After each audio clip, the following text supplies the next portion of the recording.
Entonces, me hizo mucho sentido muchas cosas de los últimos días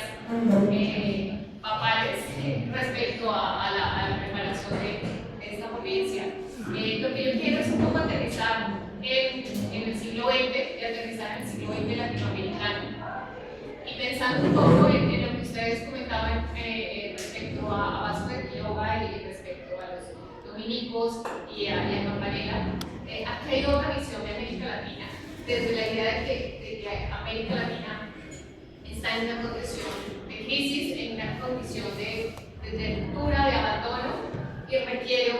una suerte de replanteamiento que se hace desde la fe, ¿no? Que se plantea desde una renovación en Cristo. Entonces, por eso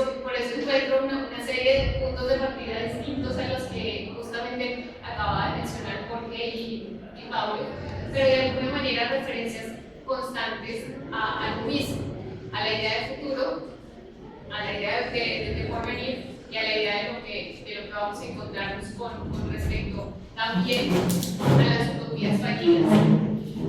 Valdría la pena mencionar si hay una idea de utopía en la teología de la liberación, sí, está presente sobre la base, sobre los sólidos, sobre los cuales se cimienta la teología de la liberación en los años, finales de los años 60 y inicios de los años 70 en América Latina, pero también podríamos analizarlo en términos de la condición fallida de una utopía. Y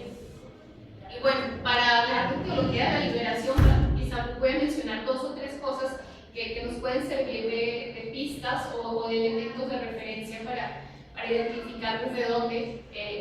tenemos que hacer como un alto en el camino en términos de contexto.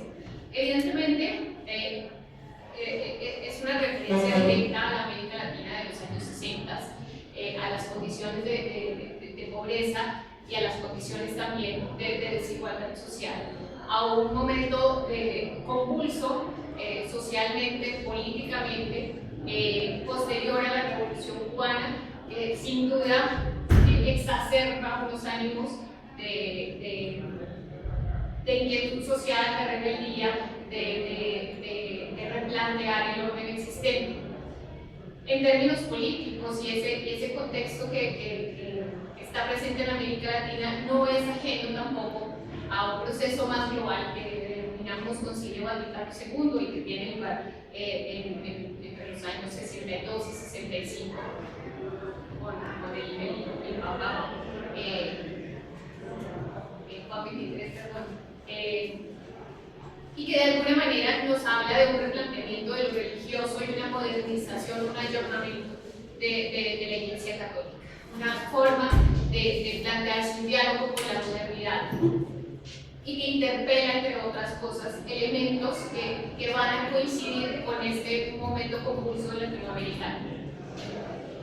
Después de este Vaticano II, la referencia más fuerte que tenemos en la teología de la liberación, sin duda, es la conferencia de la CELAM, del Consejo Episcopal Latinoamericano, en 1968, en la ciudad de Medellín, en Colombia, y posteriormente la reunión que hace ese mismo CELAM en el 79 en Puebla. De alguna forma, quienes plantean elementos de teología de la liberación, quienes se proponen hablar de una teología distinta para América Latina, están haciendo referencia a Medellín de una forma directa y de alguna manera lo que traduce Medellín en términos de tener una preferencia especial por los pobres, en términos de lo que tendría que comprometer al episcopado latinoamericano, es retomado en la teología de la liberación. Y si tuviéramos que resumir a grosso modo, en términos muy básicos, 12 focos sobre los cuales trabaja la teología de la liberación, y quiero contextualizarlo porque también podríamos hablar de varias teologías de la liberación y expresiones distintas de teología de la liberación que incluso hoy nos hablarían podríamos tener una versión renovada de esa teología de la liberación. Y como planteamiento, la teología de la liberación se propone trabajar en torno a dos ámbitos fundamentales. Uno, sobre la idea de la praxis. En efecto, es una teología en tanto se plantea una reflexión sobre la racionalidad, sobre la fe, sobre Dios y sobre Dios en relación con lo humano, pero está basada en la idea de la praxis. Supone que es una reflexión crítica a la praxis histórica. La teología de la liberación se cimienta sobre la base de lo práctico, de cómo hacer en lo específico, en la praxis, la experiencia de lo teológico. Y por otro lado, retoma Medellín y hace una preferencia por la idea de los pobres que desarrollamos un poquito más con detenimiento en particular. ¿Y por qué llego yo al tema de la utopía?